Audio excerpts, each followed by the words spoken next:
Good morning बच्चों। मैंने आपको पिछली कक्षा में क्या पढ़ाया था? हिंदी लिट पढ़ाया था और हिंदी लिट में हमारा चैप्टर था थर्ड सरिता, है ना। तो आपके अब तक के 3 चैप्टर हो चुके हैं हिंदी लिट के, ठीक है। और व्याकरण का चैप्टर हुआ आपका 1, जो कि था भाषा एवं व्याकरण का। अब है आपका सेकंड चैप्टर वर्ण विचार। तो आज मैं आपको वर्ण विचार पढ़ाऊँगी। जितना भी पढ़ाऊँगी, जितना मुझे लगेगा कि हाँ आपको समझने लायक हो गया है, उतना ही पढ़ाऊँगी बेटा। नेक्स्ट क्लास में मैं अगेन थोड़ा सा और चैप्टर पढ़ा दूँगी, ठीक है। तो हमारा चैप्टर है वर्ण विचार। वर्ण क्या होते हैं? वर्ण क्या होते हैं आप लोगों को सभी को पता है, आप लोगों ने पहले भी पढ़ा है कि वह छोटी से छोटी ध्वनि जिसके टुकड़े हम नहीं कर सकते हैं, उनको हम क्या कहते हैं? वर्ण कहते हैं। यही पढ़ा है ना आप लोगों ने।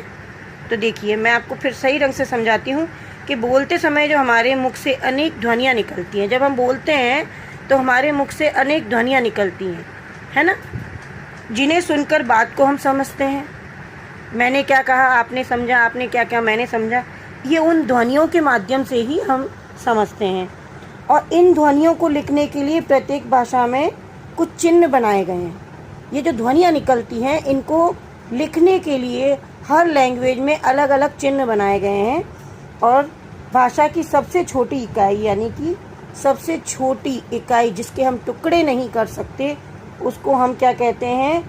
वर्ण कहते हैं। भाषा की सबसे छोटी इकाई ध्वनि के लिखित रूप को ही हम क्या कहते हैं? वर्ण कहते हैं, ठीक है। अब आते हैं हम हमारे सही ढंग से चैप्टर पे कि बोलते समय हमारे मुख से अनेक ध्वनियाँ निकलती हैं। इन ध्वनियों को लिखने के लिए निर्धारित किए गए चिन्ह वर्ण कहलाते हैं। अभी थोड़ी देर पहले मैंने आपको समझाया था, है ना। जैसे उदाहरण देखिए आप बेटा, किताब।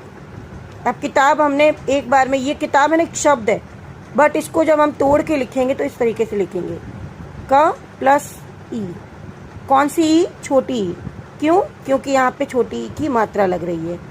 फिर त प्लस आ, त और आ की मात्रा, ता प्लस ब, ब प्लस अ।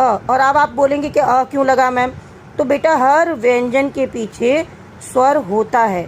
जब भी आप व्यंजन लिखेंगे तो स्वर आपको दिखेगा, चाहे वो अजगर ही क्यों ना हो।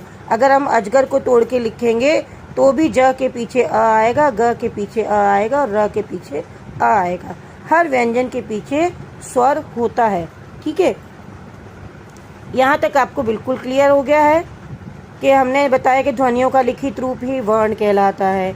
इनको हम एक और शब्द से पहचानते हैं, इसका एक और नाम होता है। वो क्या होता है? अक्षर कहते हैं इसे हम, वर्ण अक्षर, ठीक है। वर्ण को हम अक्षर भी कहते हैं। वर्ण भाषा की सबसे छोटी इकाई होती है। ये हमारे लैंग्वेज की, हमारे भाषा की ये सबसे छोटी इकाई है। इसके और अधिक टुकड़े या खंड नहीं किए जा सकते, मतलब हम इसके टुकड़े नहीं कर सकते हैं। या फिर हम इसको एक सीधी सादी लैंग्वेज में बोलते हैं कि भाषा की सबसे छोटी इकाई जिसके टुकड़े नहीं किए जा सकते, वर्ण या अक्षर कहलाता है, ठीक है। थोड़ी देर पहले मैंने आपको बताया था। अब आते हैं वर्ण के भेद पर।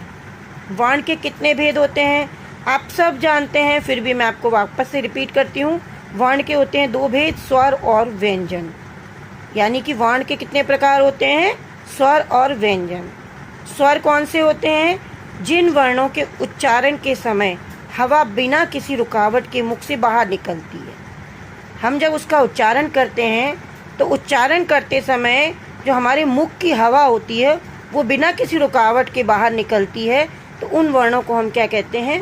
स्वर कहते हैं। क्या कहते हैं बेटा? स्वर। स्वर के भी 3 भेद होते हैं। पहला होता है ह्रस्व स्वर, दूसरा होता है दीर्घ स्वर, तीसरा होता है प्लुत स्वर। कौन सा होता है?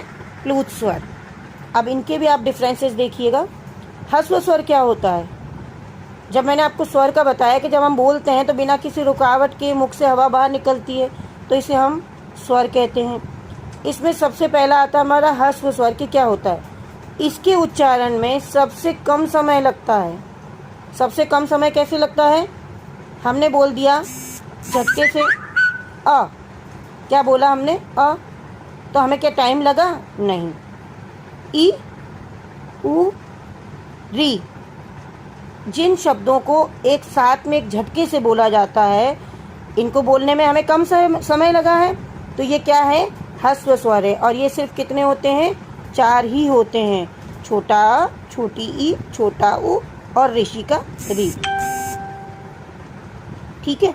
अब स्वर का आप ये भी जानते हैं कि स्वर कितने होते हैं, मुझे पता है अच्छे ढंग से कितने होते हैं, ये तो भेद है स्वर के तीनों, पर वैसे स्वर कितने होते हैं, 11 स्वर होते हैं। पता है ना, 11 स्वर होते हैं।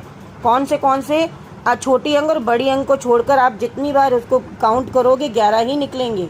काउंट करिएगा, छोटा आ, बड़ा आ, छोटी ई, बड़ी ई, छोटा ऊ, बड़ा ऊ, ऋषि, छोटा ए, बड़ा ए, छोटा ओ, बड़ा ओ, ये सब मिला के कितने बनते हैं, 11 बनते हैं। ठीक है। ह्रस्व स्वर में आपको समझा चुकी हूँ। अब आते हैं हम दीर्घ स्वर में। किसमें, दीर्घ स्वर। अब इसके जस्ट अपोजिट ये डेफिनेशन है। मैंने इसमें बताया था कि इसमें उच्चारण में सबसे कम समय लगता है ना। दीर्घ स्वर में क्या होता है, ह्रस्व स्वर के उच्चारण से, ह्रस्व स्वर का उच्चारण करते हैं उससे दुगना समय लगता है। यानी जितना उच्चारण में हमारा कम समय ह्रस्व स्वर में लगता है, उसका डबल किस में लगता है, दीर्घ स्वर में। दुगना समय लगता है इसके उच्चारण में। और ये कितने होते हैं, 7 होते हैं। कौन से, बड़ा आ, बड़ी ई, छोटा ऊ,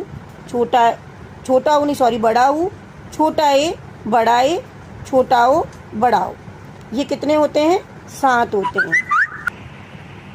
फिर आता है हमारा तीसरे नंबर पे है प्लुत स्वर। अब पहले में उच्चारण में कम समय लग रहा था, दूसरे के उच्चारण में दुगना समय लग रहा था, तो अब आप खुद से बता देंगे कि तीसरे के उच्चारण में कितना समय लग रहा है, तिगुना समय। कितना लग रहा है, तिगुना समय। इनके उच्चारण में ह्रस्व और दीर्घ स्वरों के उच्चारण से तिगुना समय लगता है। इसमें कम समय लग रहा था, इसमें दुगना समय लग रहा था, और इसमें तिगुना समय लगता है।